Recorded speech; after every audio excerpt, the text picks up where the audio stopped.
Bienvenidos y bienvenidas a esto que es Somos Ciudadanamente, el encuentro que hacemos viernes a la noche para reflexionar sobre diferentes temas de nuestra actualidad, aquí por la pantalla de Somos Rosario y también televisión regional. En una semana en donde nos lleva a replantearnos varias cosas, ¿no? Desde, bueno, primero cómo comunicamos las diferentes fuerzas políticas que estamos más cerca dentro, te diría, del campo nacional y popular con respecto a aquellas que forman parte hoy de una derecha que van logrando cierta identificación, ya sea de TikTok, redes, y van diciendo muchas de las cosas que a lo mejor se quieren oír y se han ido instalando, tomando como referencia lo que fue campaña de Javier Milei en las elecciones pasadas y a lo mejor lo que fue la campaña entre Trump y Kamala Harris, que lo vuelve a tener como presidente a partir del año que viene en los Estados Unidos, ¿no? De ese replanteo a la hora de cómo se llega políticamente, si una llegada más directa o si el apoyo de diferentes referentes en distintas áreas tiene o no una injerencia a la hora de llegar. Pero en lo nuestro nos vamos encontrando con un gobierno que ha mostrado que no es de ese jugador de truco que, se va al mazo ante una situación, que ante una provocación responde con algo más fuerte, y el último ejemplo fue lo que se está viviendo en la industria de la aeronavegación con, lo de Intercargo, también lo que va haciendo Aerolíneas y esta cosa de definir al trabajador que está defendiendo sus derechos, que está pidiendo por una situación laboral mejor como un enemigo. Y algo parecido también vimos acá en la provincia de Santa Fe con lo que fueron los allanamientos a los trabajadores que se quejaban por una reforma previsional claramente que los perjudica de cara a un futuro también. Y en el medio, un gobierno que le cumple el contrato electoral a su núcleo duro, esto de plancharle el dólar, plancharle la inflación, pero como contrapartida, cada vez más cara la Argentina para todos nosotros. El último relevamiento de la usina de datos de la UNR daba que el año pasado una persona acá en Rosario necesitaba de 48.000 pesos de chirola para cubrir el morfi del mes.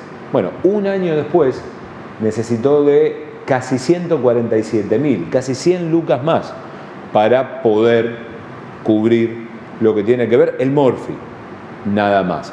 Y después por el otro lado de ese contrato, pero con una Argentina cada vez más cara, y por el otro lado esto de seguir pegándole a la figura de gremios, sindicatos y demás. Y en el medio un partido justicialista que también se va reorganizando con lo que fue ya Cristina Fernández, ungida como presidenta del Partido Justicialista a nivel nacional, y cómo se va dando esa organización, pero también cómo eso repercute acá en Rosario y acá también en Santa Fe. Y vamos a hablar un poco sobre todos estos puntos con Cristian Fedel, que nos está acompañando. Cris, placer enorme tenerte acá. ¿Cómo estás? Gracias, Diego, por invitarme. Bueno, te quería preguntar por lo último. Dentro del justicialismo, la figura de Cristina Fernández conduciendo el PJ, ¿qué lectura haces de eso? Bueno, yo creo que es se da a partir de decisiones, en este caso particular, de diputados y senadores que han traicionado su contrato electoral, que han participado de las últimas elecciones por el Partido Justicialista y no han respetado ese voto que le ha dado la ciudadanía. Entonces, frente a eso, me parece que la expresidenta de la Nación, 2 veces presidenta de la Nación y vicepresidenta de la Nación, lo que hace es tomar el guante y asumir la conducción del Partido Justicialista, ordenar el Partido Justicialista. Hay que aclarar que el último presidente o el presidente del Partido Justicialista renunciado es Alberto Fernández, que ha llevado a un colapso no solamente del peronismo, de su gobierno, sino que también de su vida privada. Un colapso total en todo aspecto donde lo mires. Entonces me parece que Cristina, en este punto estratégico lo que hace es asumir la conducción del peronismo para tomar el timón, la conducción del Partido Justicialista y volver a encauzarlo, ¿no? Algo que venía sufriendo el partido hace años. Bueno, que además vos necesitas de volver a encauzar el peronismo porque, ideológicamente más tarde que temprano es o va a ser la oposición clara hacia el modelo que hoy está proponiendo Javier Milei y sus socios políticos? El Partido Justicialista no es más que una herramienta electoral de un movimiento, el Movimiento Nacional Justicialista. Pero como herramienta política, como vivimos en un país que es constitucional, que es una república, y que a través de los partidos políticos se va a elecciones, el Partido Justicialista tiene esta herramienta electoral. El Partido Justicialista es una herramienta electoral. Bueno, frente a eso va a haber elecciones dentro de muy poco. Yo creo que no va a haber lugar para los caminos intermedios, ¿no? Claro. No va a haber lugar o mucho lugar para los caminos intermedios. La gente verá, el pueblo verá, si cuando va a votar tiene mayor o menor poder adquisitivo, si puede o no pagar la boleta de luz, si puede o no pagar la boleta de gas, si lo despidieron del trabajo, si pudo recuperar su puesto laboral.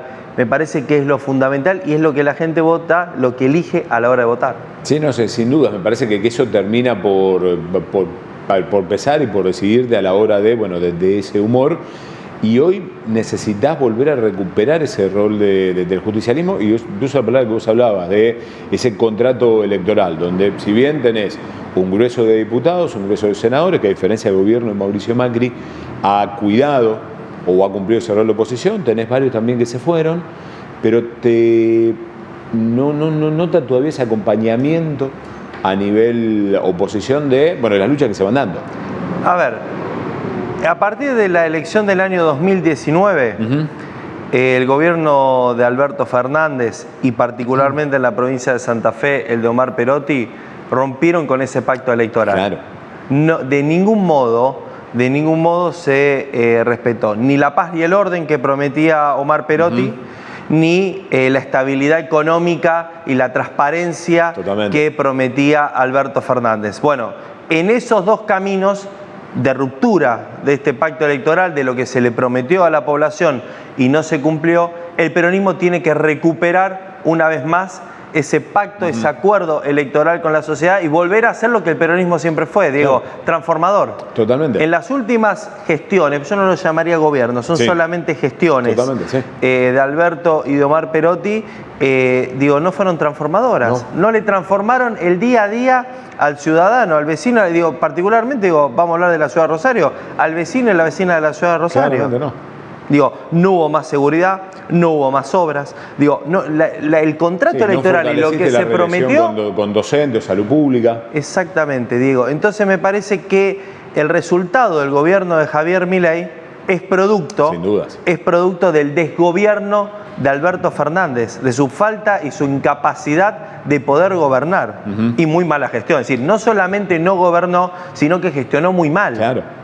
Y me vengo acá y me meto con la provincia de Santa Fe y armo esas similitudes que vos hablabas de la gestión Perotti y la gestión Alberto Fernández, al punto de que hoy no tengo ese rol de oposición del justicialismo a la hora de la provincia de Santa Fe. Es más, creo que la voz que más fuerte se va escuchando hoy en la oposición es la de Amalia Granata. Cuando el peronismo está a cargo, no sé, vamos a un ejemplo del Poder Ejecutivo, es gobierno. ¿Qué es gobierno, Diego? Es crear derechos. Tiene que ver con eso el peronismo. Tiene, su enlace natural directo es con crear derechos, con que la gente viva mejor, con que haya puestos de trabajo, con que baje la inflación, con que la gente se pueda ir de vacaciones, que se compre el auto, que se pueda cambiar la casa. Tiene que ver con eso, puntualmente. ¿Qué sucedió en las últimas elecciones? No hubo esa situación. En el último gobierno no hubo esa situación. Y en las últimas elecciones fue el resultado de ese desgobierno, anterior. Vos me hablás del peronismo actual en la provincia de Santa Fe. Le cuesta muchísimo al peronismo retomar ese liderazgo de oposición. Claro. Porque en esta cuestión, entre los ampliadores y los ocultadores del peronismo, es decir, ampliadores, aquellos que quieren ampliar tanto al peronismo que quiere que el peronismo quede desdibujado, porque parece que le da vergüenza ser peronista. Y a otros que lo quieren ocultar porque asumen en nombre y en cuenta del peronismo, pero después no quieren hacerse cargo de eso porque quieren tomar otras decisiones que son contrarias al peronismo. Bueno, es bastante complicado. Por eso la misión de nosotros, los militantes. Uno dudas. cuando es militante, su principal función no es ni ser concejal, diputado, presidente ni gobernador. La principal función del militante es transformar la realidad y militar y trabajar por eso, Diego. Sí, me parece que hoy va siendo ese el punto porque, a ver, en las construcciones que se van haciendo de cara a lo que va siendo el futuro, no sé si se perdió alguna identidad, pero sí lo que se perdió es esto de jugar con ese rol de, a ver, en el caso cuando toca ser oposición de oposición, pero de ese rol de transformador o ese rol de protagonista. El peronismo en la ciudad de Rosario tiene que dejar de lado esta cuestión, digo, que nos sucedió en las elecciones del año 2019, donde Ciudad Futura fue encabezó la lista de intendente, fue una testimonial por parte del peronismo, abandonar esa testimonialidad y volver a ser protagonista de la ciudad de Rosario. Desde la vuelta de la democracia hasta la fecha nunca le había sucedido al peronismo, Diego, que no tenía candidato a intendente. Esta alianza con Ciudad Futura en la ciudad de Rosario es lo que fue la alianza del radicalismo con el PRO en Cambiemos. Desdibuja el peronismo. Y son partidos que tienen identidad propia.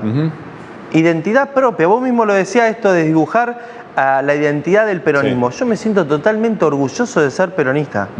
Digo, no lo oculto, no lo miento. Digo, yo hablo con el que sea y lo digo. Digo, porque me siento orgulloso de sus principios, de sus valores, de lo que es ser peronista.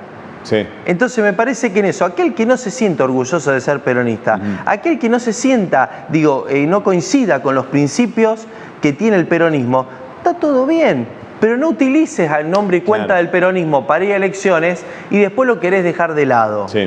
Porque, ojo, después te pasa lo que te pasa en las elecciones, sacás 70-30, ¿no?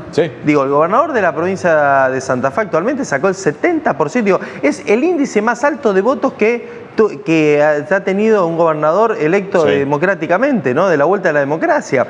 Entonces, me parece que ahí el peronismo tiene que reconfigurar no solamente sus alianzas, sino también su propia política. ¿A quién le habla el peronismo? Bueno, esa me parece que es la pregunta. El trabajo del militante, el mío, Diego, es hablarle a los trabajadores, hablarle a los jubilados, a los emprendedores, a los que fabrican, a los que producen, a los que prestan servicio, a los que todos los días hacen de Rosario más grande, a los que levantan la persiana todos los días para abrir su comercio. Y también al que está quedando la cobija para los pibes y las pibas en el barrio y el que está quedando afuera. Exactamente eso iba, digo. Hay muchas personas que están quedando fuera de lo que el capitalismo le llama o lo que se le llama el sistema, ¿no? Entonces me parece que en eso, digo, nosotros como peronistas tenemos que estar ahí al lado de esa persona que tiene una necesidad. Ese eslogan que dice que frente a una necesidad nace un derecho y que tanto le molesta al presidente Javier Milei, es lo que los militantes más tenemos que hacer. Estar al lado de esa persona que tiene una necesidad, que tiene un problema, acompañarla, estar con esa persona. Volverla a escuchar, mostrar empatía. Exactamente. La política en el último tiempo es tan marketinera que ha perdido, ¿sabés qué, Diego? La empatía. Y algo como militante que nunca podemos perder y que nunca voy a perder, Diego, es la empatía con la persona, que es ponerte en la situación que está sufriendo la otra persona o que está pasando la otra persona y hacerla parte, ¿no? Digo, hacerse parte de esa situación y poder ayudarla. Sí, me parece que ha faltado eso y me quedaba con lo que vos hablabas de las alianzas que se pueden llegar a hacer a futuro también, porque pensás cómo se va a armar o cómo se va a proyectar. El año que viene hay legislativas, acá en Rosario, no sé si habrá o no constituyente, si avanzará o no esa instancia también, pero bueno, las últimas elecciones fue alianza con Ciudad Futura para intendente, pero por concejal estaba adentro, pero también tenía una lista por afuera. Diego, lamentablemente después de esa elección llevó a la ruptura del bloque de concejales del justicialismo, una ruptura. Digo, me parece que Ciudad Futura tuvo la posibilidad de conducir, ¿no?, el espacio Gualada del Nacional, el campo nacional. Bueno, tuvo la posibilidad en la ciudad de Rosario de conducir ese espacio y luego de las elecciones quedó solamente en un pacto, en una alianza electoral, porque después se dedicaron a buscar uno por uno los heridos de distintos espacios políticos para llevarlo a su espacio. La alianza con el peronismo o el acuerdo con el peronismo no puede estar nunca digo, sesgado por una ambición personal. Claro. Porque hay que dejarlo bastante, digo, bastante en claro. La última elección de intendente, el porcentaje fue muy alto de la diferencia entre esta suerte, digo, pues no existía balotaje, pero de hecho fue un balotaje entre Hapkin y Monteverde. Bueno, la diferencia fue mucho mayor que en su momento en el año 2019, cuando fue Zuckerman-Hapkin, que Ciudad Futura podría haber acompañado al peronismo y se daba esta cuestión, puede ser, digo, victoriosa, ¿no? Y no se dio, digo, porque hay una ambición personal, hay una ambición individual. Sí. Y el peronismo no es eso. No. El peronismo tiene que ver con la construcción colectiva. Totalmente. Con lo que le sucede al pueblo y a la generalidad del pueblo. Por eso el peronismo habla de pueblo y no habla de colectivos ni nada por el estilo, ¿no? Digo, porque esta es también una cuestión, ¿no? Del colectivo tal, el colectivo tal, que tiene una línea de transporte, ¿no? Claro. No, el peronismo, digo, es una comunidad, digo, esa es una gran diferencia que hay, digo, con el resto de las fuerzas políticas. Y me parece que a Ciudad Futura lo que le pasó en las últimas elecciones es que de tanto haber acompañado al oficialismo en algunas votaciones, le costó bastante diferenciarse con Pablo Hapkin. Y además con el dato de lo que fue esta última elección, que lo lleva reelecto a Pablo Hapkin, con un primer mandato que había sido malo. Con ese agregado terminó ganando por más margen que el que le había ganado a Zuckerman. Entonces, digo, haciéndome tuyas, digo, haciendo uso de tus palabras, frente a una gestión mala, la diferencia fue mayor, es decir, que solamente sirvió por una ambición personal. Claro. Cris, agradecerte y no quería dejar de cerrar con lo que tiene que ver con el laburo que van haciendo, que tiene que ver mucho con ese acompañamiento a ONG, clubes y demás en el día a día para, bueno, hacerle su tarea un poco más sencilla. Así es, así es. Trabajo hace muchísimo de manera solidaria en la Asociación Civil Acceso a los Derechos. Venimos haciendo un trabajo enorme, conjunto de estudiantes, graduados, docentes, particularmente de la carrera de abogacía de la Universidad Nacional de Rosario, y en cuidado, en protección, pero también en respeto del sacrificio, el esfuerzo que hace el pueblo argentino por la gratuidad universitaria, devolverle a la sociedad lo que la sociedad nos ha dado a través del título universitario. El que piense que el título universitario es propio se equivoca. El título universitario de aquellos que transitamos en la universidad pública pertenece al pueblo. Entonces, uno por lo menos tiene que volverle al pueblo lo que nos ayudó. Cris, gustazo tenerte este viernes por la noche acá. A vos, Diego, muy amable. Gente, nosotros nos vamos a una pausa y ya venimos para el cierre.